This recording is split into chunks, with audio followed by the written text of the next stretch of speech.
بات اس سال کی ہے جب عید سے 15 دن پہلے ہمارے محلے میں رحمت چاچا ایک بکرا لے کر آئے۔ سفید رنگ، بڑی بڑی آنکھیں، گلے میں لال رسی۔ محلے کے بچے دوڑ پڑے، چاچا کتنے کا لیا؟ چاچا نام کیا رکھا؟ چاچا ہمیں بھی چھونے دو۔ رحمت چاچا ہنستے، ارے قربانی کا جانور ہے، کھیلنے کے لیے نہیں۔ لیکن چاچا کا 7 سال کا پوتا چھوٹا بلال وہ سب سے آگے تھا۔ بلال نے بکرے کو دیکھا، بکرے نے بلال کو دیکھا، اور جیسے دونوں کے درمیان کوئی بات ہو گئی۔ بلال نے اس کا نام رکھ دیا موتی۔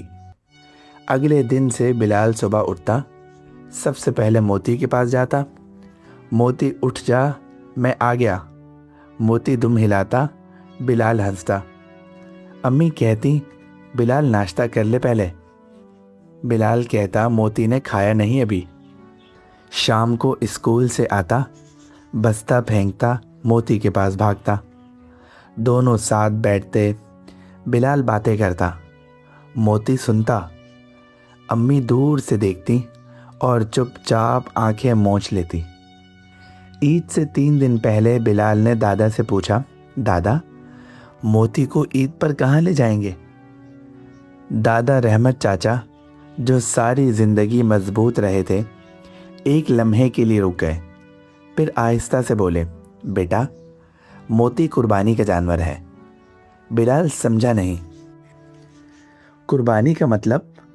دادا نے گھٹنوں پر بیٹھ کر بلال کی آنکھوں میں دیکھا اور سمجھایا، بیٹا اللہ نے حضرت ابراہیم علیہ السلام کو حکم دیا تھا، اپنی سب سے پیاری چیز قربان کرو۔ حضرت ابراہیم نے اپنے بیٹے کو قربان کرنا چاہا، اللہ نے خوش ہو کر بکرا بھیج دیا، تب سے ہم قربانی کرتے ہیں، اللہ کو خوش کرنے کے لیے۔ بلال نے سنا، سمجھا، اور پھر آنکھیں بھر آئیں۔ تو موتی ذبح کریں گے؟ دادا خاموش رہے۔ اس رات بلال موتی کے پاس بیٹھا رہا، بہت دیر تک، موتی کی گردن پر سر رکھے، چپ چاپ۔ امی نے آ کر کہا، بلال اندر آ جاؤ، رات ہو گئی بیٹا۔ بلال نے کہا، امی کیا ہم موتی کو نہیں رکھ سکتے؟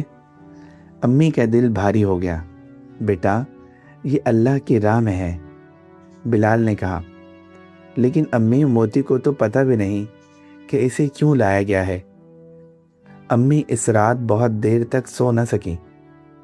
عید کی صبح گھر میں خوشی تھی، نئے کپڑے تھے، سوئیاں تھیں، عیدی تھی، لیکن بلال خاموش تھا۔ نماز کے بعد جب وقت آیا تو بلال نے دادا کا ہاتھ پکڑا اور کہا، دادا کیا میں موتی کے پاس جا سکتا ہوں؟ ایک بار، آخری بار۔ دادا کی آنکھیں بھر آئیں۔ جاؤ بیٹا۔ بلال موتی کے پاس گیا، بیٹھ گیا۔ موتی نے اس کے قریب آ کر اپنا سر اس کے کندھے پر رکھ دیا، جیسے وہ بھی جانتا ہو، جیسے وہ بھی سمجھتا ہو۔ بلال نے آہستہ سے کہا، موتی تم بہت اچھے تھے، تم میرے سب سے اچھے دوست تھے، اللہ تم سے خوش ہو، اور جنت میں بھی میرے ساتھ رہنا۔ پھر اٹھا، آنکھیں پونچھی، دادا کے پاس آیا اور کہا، دادا اللہ کی راہ میں دیتے ہیں، لیکن دادا دعا کریں اللہ موتی کو جنت میں رکھے۔ دادا رحمت چاچا جو 70 سال میں کبھی نہیں روئے تھے، اس دن اپنے 7 سال کے پوتے کو سینے سے لگا کر پھوٹ پھوٹ کر روئے۔ شام کو جب گوشت تقسیم ہو رہا تھا، بلال خود ایک ایک گھر گیا، ہاتھوں میں پلیٹ لے کر غریبوں کے دروازوں پر دستک دی۔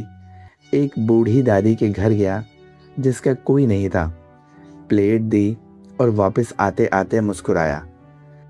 پہلی بار اس دن دادا نے پوچھا، بلال خوش ہو گئے؟ بلال نے کہا، دادا جب وہ دادی خوش ہوئیں تو مجھے لگا موتی نے وہاں سے مسکرایا ہوگا۔ وقت گزر گیا، بلال بڑا ہوا، پڑھا، کامیاب ہوا۔ ہر عید پر وہ خود قربانی کرتا ہے اور خود گوشت تقسیم کرتا ہے۔ غریبوں میں، یتیموں میں اور بے سہارا لوگوں میں۔ لوگ پوچھتے ہیں، بلال بھائی اتنے شوق سے کیوں کرتے ہو؟ بلال مسکرایا، جیب سے ایک پرانی گھسی ہوئی تصویر نکالتا ہے، ایک سفید بکرا اور ایک چھوٹا سا بچہ، اور کہا، ایک دوست نے سکھایا تھا کہ قربانی صرف جانور کی نہیں ہوتی، قربانی اپنی خواہش کی ہوتی ہے، اپنی محبت کی ہوتی ہے، اللہ کے راہ میں اپنی پیاری سے پیاری چیز دینے کی ہوتی ہے۔ اس کہانی سے ہمیں سبق ملتا ہے، قربانی کا مطلب صرف گوشت نہیں، قربانی کا مطلب ہے اپنی محبت کو اللہ کی محبت پر قربان کرنا۔ جب ہم اللہ کی راہ میں دیتے ہیں تو اللہ ہمیں اس سے کہیں زیادہ لوٹا دیتا ہے، بس ہماری آنکھیں دیکھ نہیں پاتی۔